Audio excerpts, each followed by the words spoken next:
सीना नदीला आलेल्या महापुरामुळे दक्षिण सोलापूर तालुक्यातील मनगोळी हे गाव पूर्णपणे पाण्याखाली गेले होते। पुराचे पाणी गावात आल्याने पाण्यासोबत घनकचरा मोठ्या प्रमाणात वाहत आला होता।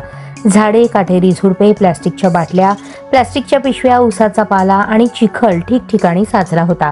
गावात सर्वत्र दुर्गंधी पसरली होती। गावातील लोक आजारी पडत असल्याने मनगोळी ग्रामपंचायतीकडून गाव स्वच्छ करण्यासाठी स्वच्छता मोहीम राबवण्यात आली आणि संपूर्ण गाव स्वच्छ करण्यात आला।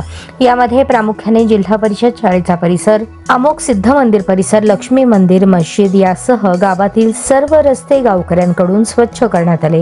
या स्वच्छता मोहिमेतून मनगोळी गावातील नागरिकांनी एकत्र येऊन नैसर्गिक आपत्ती समोरील आपली एकी जिल्ह्याला दाखवून दिली। या स्वच्छता मोहिमेत गावातील सरपंच, माजी सरपंच, ग्रामपंचायत सदस्य, शाळेचे विद्यार्थी, युवक व तरुण वर्ग मोठ्या संख्येने सहभागी झाले होते।